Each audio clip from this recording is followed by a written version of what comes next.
5 पत्र ये हरिमोहन झा के जे छै ये एकटा 5टा लेटर छै पत्र शैली में लिखल गेल एकटा कथा छै। एहि में 5टा पत्र छै जे 10-10 वर्ष के अंतराल पर लिखने छथिन। ई पहिल पत्र छै हिनकर 2 जनवरी 1919 ओहि काल में ई यौवन रहथिन। दोसर पत्र छै 1 जनवरी 1929 के। एहि समय में उनकर बाल बच्चा भऽ गेल छलै। तेसर अवस्था छलै, तेसर इनकर जे पत्र छलै ई प्रौढ़ा अवस्था में ई पहुँच गेल छलखिन, जाहिमे जे छै ने इनका पारिवारिक जिम्मेदारी के संघर्ष छलै। चारिम पत्र छनि जाहिमे बेटा के जे छै ने पीढ़ी के देखाबऽ के प्रयास छनि कि पीढ़ी में कोना परिवर्तन आबि रहल छै। पाँचम पत्र जे छनि इनकर अंतिम कालक पत्र छनि, जाहि समय में वो अपन प्राणोत्सर्ग लेल काशी में जाकर रहि रहल छथिन, जाहिठाम मिथिला के परंपरा छै कि मरबाक काल जे छै लोग काशी जाइ छै, कियाकि ओ मुक्ति स्थल छै। हरिद्वार जाइ छै जे हरि के द्वार ओहिठाम से शुरू होइ छनि, तऽ ओहिठाम मरला से सीधे स्वर्गक रास्ता भेटै छै, वैकुंठक रास्ता भेटै छै। तैं लोग काशी या हरिद्वार जाइ छै, मिथिला के परंपरा छलिए। तैं वो 5म परंपरा में एकरे दशा के वर्णन छै। यही में बूढ़क की दशा होइ छै तकर वर्णन छै। तो हम एक एक पत्र के चर्चा करै छी। पहिल पत्र जे छै जाहिमे कथाकार जे छै उनका पर कविक प्रभाव बेसी छै। कथा में शुरुआत करै छथिन वो कविता के शैली में, कियाकि यवनता जे होइ छै संगीतमय होइ छै। जी सर। यवनता की होइ छै मनोरंजित होइ छै, जाहिमे सब के कवि बनि जाइ छै। अहूँ सब सड़क पर देख के कतेक मन में कविता उच्चारित एकर कल्पना अहाँ अपने से कहिए सकै छी। जेना लिखै छथिन कि अहाँ के लिखल 4 पाँति 4 से बेर पढ़लहुँ, है ना। अब तो SMS के जमाना छै, SMS भले ही नहीं पढ़ी, लेकिन एक बेर जे छै ने नीक के जनाई जाइत देखै छी तऽ 100 बेर पलट के जरूर देखै छी, तथापि तृप्त नहीं भेल। लेकिन अहाँ में इनका में अंतर यह छै कि अहाँ सब दिस देख दै छियै। ई जे छै केवल जे इनकर अपन छथिन तिनके देखै छथिन। आचार्यक परीक्षा समीप अछि। आचार्य मतलब जे ग्रेजुएशन जे संस्कृत में करै छै उनका आचार्य कहल जाइ छनि। किंतु ग्रंथ में कनेको चित्त नहीं लगैत अछि, सदिखन अहिंक मोहिनी मूर्ति आँखि में नचैत रही अछि। ई काव्यात्मक शैली छनि। राधा रानी मन होइया जे अहाँके ग्राम वृंदावन बनि जाय, जाहि में केवल हम आ अहाँ राधा कृष्ण जकाँ अनंत काल भरि विहार करैत रहितौं। तो जे छै एहिठाम कवि के शैली में हरिमोहन झा एहि कथा के शुरुआत करै छथिन, कियाकि यौवनता छै, विवाह भऽ गेल छनि। विवाह में वो जा सोचि रहल छथिन कि हम जे छै ने जल्दी सन अपना प्रियतमा से मिलऽ के लेल जाय, मुदा 2 मासक बाद परीक्षा छनि। आ इनकर पत्नी के जे राधा रानी के बाप पिती छलनि, ओ दुरागमन के दिन जे छै ने 2 मास के बाद छै, तऽ कहै छथिन कि 2 मास के बाद पाहुन अहाँ आयब। तो लिखै छथिन कि 60 वर्ष के बूढ़ा के की पता छै कि 60 दिन के विरह के की हाल होइ छै। अहाँ से मिलऽ के हे प्रियतमा बड़ मन करैया, हम की करू। तहन हमर एकटा योजना बनबै छथिन ओ, योजना सुनू। तो योजना कहै छथिन कि हम जे छै ने एकटा हमर कृष्ण एकटा मित्र छै, ओ जे छै ने हमर एकटा मित्र छथि, ओ कैमरा लेले छथि, है ना। हम जे छै ने चाहै छी कि अहाँ से भेंट करी, अहाँ के फोटो जो छै ने हम खींची और अपना हृदय पर क्या की छै बसा के राखी, है ना। करीना कपूर के बाद में फोटो वाला गाना आयल, लेकिन हरिमोहन बाबू पहले 1919 में जे छै ने फोटो चिपका लेने छथिन। अहाँ जे छै ने आबि जाय, योजना बनलै। संग में जे छै ने हम किछ किछ पाई बचा बचा के अहाँ हमरा फरमाइश केने छलहुँ चंद्रहारक, ओहो जे छै हम खरीद के रखने छी, अहाँ के हम ई उपहार देबऽ चाहै छी। देखियो आब जे छै ग्रहण लगऽ वाला छै, ई मास में ग्रहण लगते, हे प्राणेश्वरी, है ना, सूर्य ग्रहण छै, अमावस के दिन में पड़े छै, ओहि दिन जे छै अहाँ सिमरिया आबि जायब, ठीक छै। ओहिठाम परंपरा रहे छै, सब पंडित सब रहे छै, तो उनका पंडा के घर पर जाके रुके छै, उनके बासा पे, ओहिठाम रुकला के बाद जे छै अहाँ सब कोई जे मास नहाय के लेल अहाँ कोनो ने कोनो लाथे जे छै ने बहाना कर ले, थोड़ा पेट में दर्द करैया, सब कोई चल जेते, अहाँ असगरे जे छै ने रह जाए। वही बीच में हम आबि के अहाँ से भेंट करब, संग में मित्र के सेहो ल के आयब, आ अहाँ के फोटो खींच के अपना हृदय रूपी मंदिर में बैसा लेब, आ चंद्रहार अहाँ के द देब। पत्र लिख रहल छी, यही पत्र में एकटा लिफाफा सेहो द रहल छी, हे प्राणेश्वरी, एकरा पढ़ि लेब, एकरा जे छै ने फाड़ि देबै, आ एहि में राखल पत्र जे पोस्ट कार्ड है, एहि पर जवाब लिख के हमरा अहाँ भेज देब, चुपके से, केओ जाने नहीं, लेकिन बुझते छियै अहाँ के अगर बाप पित्ती के पता चलि गेल तो ओ जे छै ने हमरा बाप पित्ती के कहि देथिन, आ कतेक चंडाल लोग छथि बुझबे करै छी, हमर जे छै ने पैसो कौड़ी जे अबैया ओहो बंद भ जाए, छोड़बा पैसा बचा के चंद्रहार खरीद लेबै, अखने से बीबी के गुलाम भए गेलो, सब बंद भ जाए। एहि गप के ख्याल राखब जे कोल खुले नहीं, हमरा हमर अहाँ के बीचक ई गप अछि, आ हमरे अहाँ के बीच में ई गप रहबाक चाही। ई तैं जे छै ने चुपके से आए, आ चुपके से जखन कोई नहीं रहे तहन जे छै ने चारू दिस देख ताक के जे छै ने अहाँ पत्र घुसा दियौ, ठीक छै ने। अब विवाहक जे छै ने उनका दुरागमन भ गेलै, 2 मास के बाद 10 वर्ष भ गेलै, 10 वर्ष के बाद जे छै ने बाल बच्चा भ गेलै। अब एहि दोसर पत्र में वो बाल बच्चा के जिक्र करै छथिन, अपन मोनक यौवन अभिलाषा के जिक्र करै छथिन, जेना इनका अपना पुत्री के जन्म भ गेल छनि, तुषारी पुत्री के लेल तुषारी पूजा होइ छै मिथिला में, तुषारी पूजा के छै। बांगट उनकर बचबा छनि, वो जन्म ल लेने छै, आ स्कूल तिस्कूल जाए के जे छै ने ओकरा दूध भ रहल छै। तो दोसर पत्र में वो अपना पत्नी के लिखे छथिन, पहिल पत्र में तो पत्निये छलै, लेकिन पत्नी प्रेमिका रूप में छलै, है ना। लेकिन गृहस्थाश्रम के जखन चक्की चलै छै तऽ की होइ छै, सब पहिल पाँति में जतबे कविता छलनि ततबे दोसर पाँति में की भ गेलनि, जीवनक संघर्ष भ गेलनि, यथार्थता भ गेलनि, मजबूरी भ गेलनि। यही समस्त मजबूरी में वो बताबऽ के प्रयास कर रहल छथिन, है ना, अपन पारिवारिक स्थिति के चिंता जाहिर कर रहल छथिन कि बचबा के पढ़ऽ के छै, बेटा स्कूल जा रहल है कि नहीं, बूढ़ी के की जे छै ने दशा छनि, बूढ़ी मतलब माँ के अभिलाषा के सेहो वर्णन करै छथिन कि मन होइया कि अहाँ के हम 2-4 दिन ल अबितौं, किछु दिन के लेल अहाँ अतौ रहितौं, लेकिन कोना लबितौं, की करितौं, बूढ़ी के छोड़ि के एनाइ जे छै ने संभव नहीं, माय बाप के सेवा में तो उनका चरण में स्वर्ग होइ छै, उनका ठिकाना बिना एहिठाम एनाइ उचित नहीं, तैं अहाँ सहयोग अपेक्षित अछि।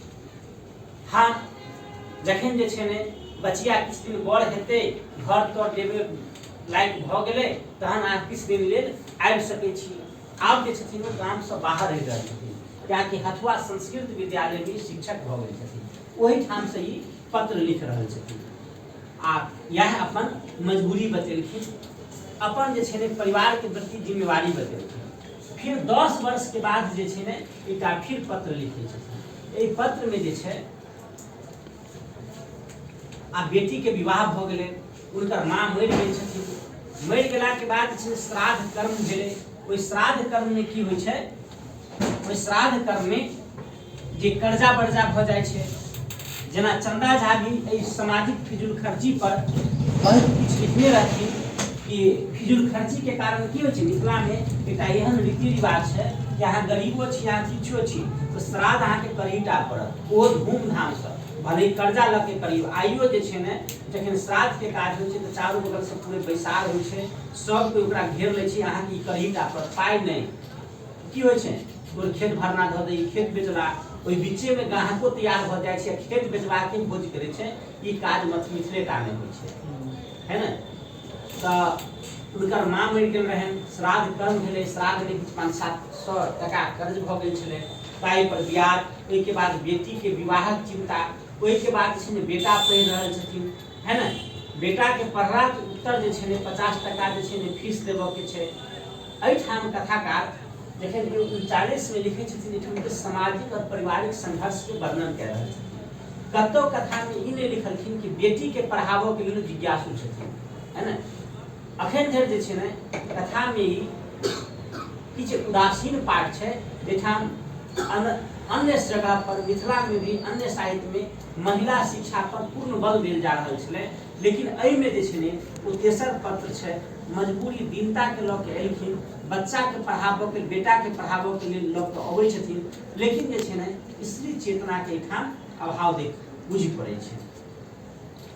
तो तेसर पत्र में वो कर्ज में दबल छथिन, बाढ़ि आबि गेलै, प्राकृतिक आपदा छै, ओहिमे कोना लगतै, मलगुजारी लगै छै, मलगुजारी कोना देल जेतै, है न, ओकरा लेल की टका चाही, शीशो कमाबऽ के छै, ओ कहुना जे छै ने परिवार चलाबऽ के जिम्मेवारी आ संघर्ष के वर्णन तेसर पत्र कह रहल छै, जे तत्कालीन समाज के संपूर्णता में वर्णन कह रहल छै, है न।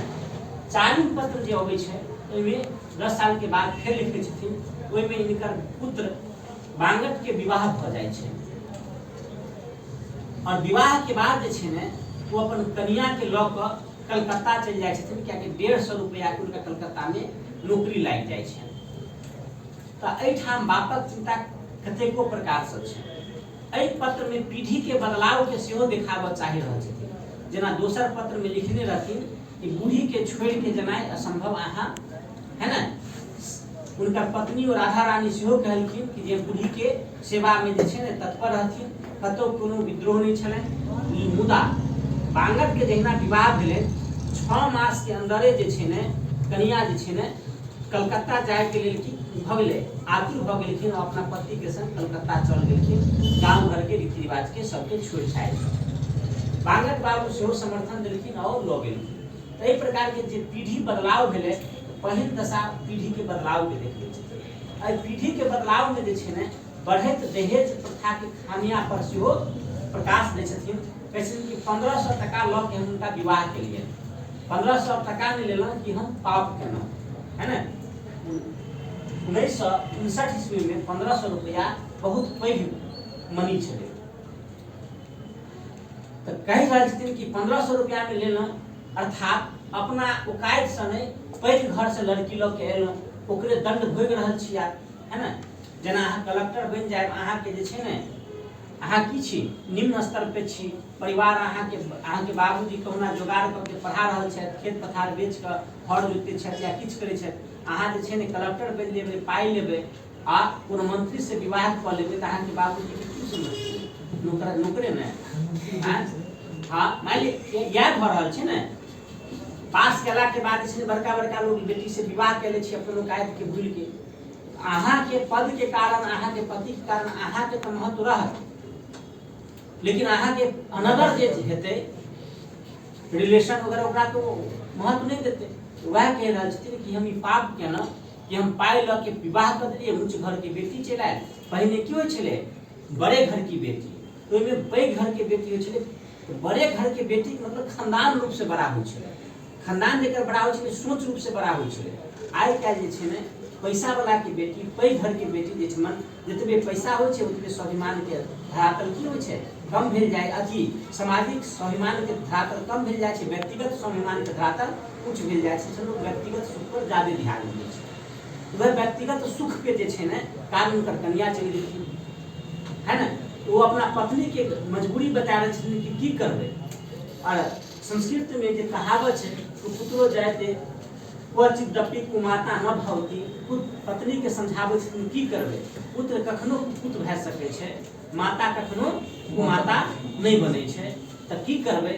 आब एहने भऽ गेलै, तऽ आब की करबै, आब बर्दाश्त करू, अहाँके मजबूरी हम बुझै छी, है ना। आखिरकार कहीं के पुत्र छै। पीढ़ी बदलाव बतबै छथिन, दहेज प्रथा अपन परिवार के छोड़ के दहेज के लोभ में उच्च कुल में विवाह जे कैला से की होइ छै ओहि व्यंग्य करै छथिन, प्लस वो अपन बूढ़ी के सांत्वना दै छथिन। तेसर पत्र में जे होइ छै आब ई सब झुरपुट बूढ़ भ गेल छै, ये राधा रानी और कृष्णकांत बाबू दुनू आदमी जे छथिन झुरपुट बूढ़ भ गेल छथिन। आब ई रिटायर सेहो भ गेल छथि। आब वो बनारस चलि मतलब काशी चलि गेल छथि, जेठाम वो सत्यदेव नाम के एकटा लड़का के लऽ के गेल, ओहिठाम रहब अंतिम हेतै। कहने छलहुँ कि अहाँ सबके कि मृत्यु के लेल जे छै ने जखन अवधि आबै छै तऽ लोग ओहिठाम बुढ़ावस्था में चलि जाइ छै ताकि ओहिठाम प्राण त्याग करब ताकि हमरा मोक्ष भेटै, है ने। महिला के लिए तऽ प्रावधान नहीं छलै, लेकिन पुरुष जे जाइ छलै तो ओहिठाम सत्यदेव के साथ चलि गेलखिन और वो पत्र लिखे छथिन, अपना बेटा के पत्र के जवाब दै छथिन कि अहाँ लिखलहुँ सब चीज हम पढ़लहुँ, है ना। बूढ़ी के बतरस भ गेल छनि, ई सुनि कऽ जे छै ने बतरस बीमारी होइ छै, सुनै छै गेठिया ई सब जे उठै छै तऽ पेन उन होइ छै, तऽ ई सुनि के बड़ा हमरा दुख भेल, लेकिन हम की कह सकै छियै, है ना। अहाँ सत्यदेव भेजने छियै, बड़ नीक हमरा सेवा सत्कार करैया, पाइ भेजने छलहुँ, चमनप्राश वगैरह किनलहुँ, खाइ छी, ठीक ठीक चलि रहल अछि, है ना। दवा दारू खाना ठेकान से बुझते छी, आब समय में औषधि के की काज, है ना। आप किटा छी औषधम जीवे तो विद्यो नारायणो हरि, एकेटा छै कि हरि के नारायण के शरण में जाए, यह एकटा वैद्य मतलब ये है एकटा दवाई छै, वह वैद्य छथिन, वैद्य छथिन। एहि के अलावे तो कोनो एहि अवस्था में कोनो किछु काज तऽ करे नहीं छै। भगवान हमरो सबके लऽ जेता, यह की छै हमर पुण्य कर्म है जे बूढ़ी के बीमारी भ गेलन, इच्छा छल कि अबितौं जखन अहाँ के पुत्र के उपनयन छै, ओहि उपनयन में जीवित रहलहुँ, ठीक ठीक रहलहुँ, आबे योग्य रहलहुँ तऽ अवश्य आयब, बूढ़ियो के देख लेबनि, ताधर वो जीवित रहली तऽ आ अहूँ के बच्चा के जे छै ने हम आशीर्वाद दऽ के जायब। लेकिन अहाँ बुझते छियै कि आब बूढ़ी के शुरू से जे छै ने किनका बाजक के जोर छलनि, कतेक जे छै ने उनका माथ पर विपत छलनि, तेँ अंदर से चिड़चिड़ा भ गेल छथिन, तैँ एहि बात के अहाँ नजरअंदाज करब। कनिया जे छै समझदार छथिन, कहबनि किनका जे छै ने कनिया के बुझऽ के लेल, है ना, कनिया के बुझथिन कि उनकर जीवन कोन ढंग से बीतल छनि, एहि बात किनका नजरअंदाज सोचैत जे छै ने उनकर कनिक जे हरकत हेतनि, बदमाशी हेतनि, उनका नजरअंदाज कऽ देथिन। आ अपना पुत्र के कहै छथिन कि अहाँ जनबे करै छियै कि कुमाता जयते चित्तपी पुत्रो न भवती, तो एहि प्रकार के कहै छथिन, सीधे उलटि देलखिन बड़का लाइन के कि माता जे छै ने अगर उनकर मति भ्रष्टो भऽ जाइ छनि तऽ पुत्र जे छै ने ओकरा माँ के कखनो संग नहि छोड़ै छै। पुत्र के जिम्मेवारी होइ छै कि माँ के जे छै ने माँ पूज्यते होइ छै, ओकर जे छै ने पार घाट लगेनाइ, तैँ जे छै ने अहाँ बूढ़ी पे कनि ध्यान देबनि आ उनकर जे छै ने जीवन दशा छलनि ओहि पर जे अहाँ गौर करबनि आ उनका गलती के जे छै ने नजरअंदाज करैत उनका बूढ़ी के अहाँ पार घाट लगेबै, एहि सब बेसी हम की कहू। एहि प्रकार कथा में कहि रहल छथिन, बताबऽ चाहि रहल छथिन कि जीवन में जे छै ने बूढ़ पीढ़ी में जे बूढ़ा सब छलै वो आक्रोश छलै। आक्रोश के कारण की छलै कि बूढ़ी सब जे छलै पुरुष तऽ अपना हिसाब से कि बाहर भीतर जाइ छलै, बदलाव से अवगत छलै, वो एडजस्ट कऽ लेलकै समाज में। मुदा महिला जे छलै जे बाहर कतौ नहीं निकललै तो वो जे अपना पीढ़ी में जे केने छलै वह आबो वाला पीढ़ी से अपेक्षा कऽ रहल छलै कि जहिना हम सास के पाँव दबलियनि, सास के लेल हम अपन जीवन नछावर कऽ देलियनि, ससुर के लेल हम जे त्याग केलहुँ, सब मतलब जे सेवा सत्कार केलहुँ, सब प्रकार के ओहि प्रकार से हमरो हुए आ ओहि प्रकार से नहीं भऽ रहल छै। तो ओहि बूढ़ी सबके मन में जे खीज छनि, जैसे पीढ़ी में टकराव भऽ रहल छै, सामाजिक बदलाव भऽ रहल छै, बूढ़ के की समस्या भऽ रहल छै, एहि दिस जे छै ने वो ध्यान आकृष्ट करै छथिन। ई हरिमोहन झा के पत्रोत्तर शैली में लिखल गेल कथा एकटा नवीन कथा छलनि। हिनकर कथा के विशेषता छनि कि जखन दुख के घड़ी अबै छै तऽ करुणा में समेट लै छथिन, जखन सामाजिक पक्ष अबै छै तऽ भावुकता में समेट लै छथिन, जखन मनोरंजन के पक्ष आबै छै तो की आबै तब हास्य विनोद से भेल जाइ छै, जखन सुधारात्मक दृष्टिकोण आबै छनि तो व्यंग्यात्मक भाव से भेल जाइ छै। यह हरिमोहन झा के कथा के विशेषता छनि। हास्य व्यंग्य के सम्राटक रूप में हरिमोहन झा यावत चंद्र दिवाकर आसमान छथिन।